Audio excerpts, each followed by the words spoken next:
Bonjour, Michel Delade, Zozo, je suis ou dans le laboratoire ou pas très loin, donc je vous rappelle dès mon retour. À bientôt, au revoir, laissez vos coordonnées, on sait jamais. Ciao. Moi j'habite Mentou depuis une trentaine d'années. Et puis je passe sur cette route qui va à Bourges depuis vraiment très longtemps. Et puis il y avait ces cabanes au fait du coteau, un petit peu plus loin ici dans le paysage. Je les voyais sans les voir, ça faisait partie du décor. Et puis un jour, en arrivant chez moi, à l'autre bout de Mentou, je me suis dit, il y a quelque chose qui ne va pas.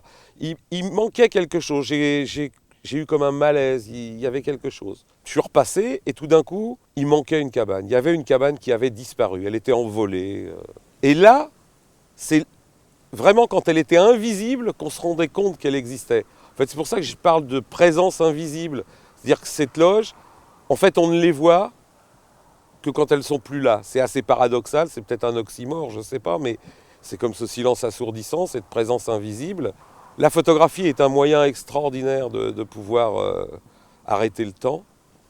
Donc je me suis dit, je vais faire à un instant donné un petit inventaire de toutes les cabanes, les loges de vigne que je trouve sur le vignoble de Mentou Salon. Et cette aventure est partie comme ça.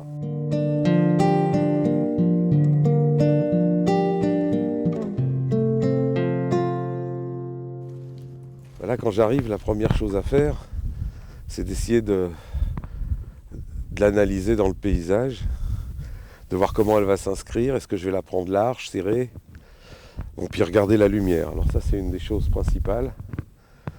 Alors, bon, là, j'ai de la chance, j'étais déjà venu, donc elle était en contre-jour. Là, je suis dans la bonne position, où elle se détache bien, où j'ai surtout le soleil qui amène un petit peu de lumière dans le creux de cette cabane, dans son ombre, dans son antre, dans son ouverture. Normalement, j'ai pas trop d'écart entre les hautes et les basses lumières, donc je devrais pouvoir arriver à faire une image plus que correcte.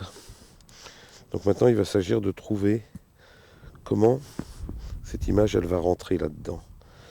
Alors voilà, maintenant, tout est une question de hauteur. Voilà, là, je pense que je tiens quelque chose qui se tient.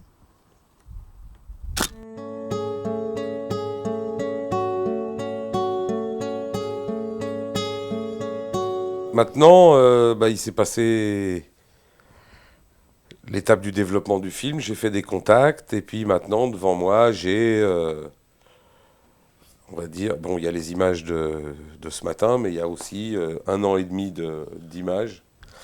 Maintenant, il va s'agir de passer à l'étape où on va faire le choix de la bonne image, parce que j'ai tourné autour de chaque cabane, j'ai fait 7, 8 vues par cabane, et maintenant, faut que je trouve celle qui, plastiquement, va être la plus intéressante à montrer aux gens, mais aussi celle qui, moi, va me rappeler le plus le moment précieux, moment très sensible que j'ai eu au moment où j'ai fait la photo.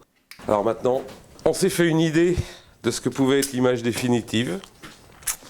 Et maintenant, on va vérifier comment on va pouvoir retranscrire tout ça en noir et blanc.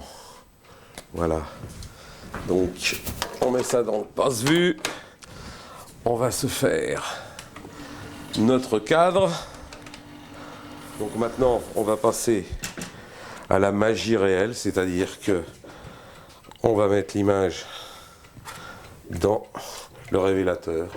Et là, oh magie, l'image commence à apparaître. Donc là, on surveille bien notre temps. Et là, l'image est là.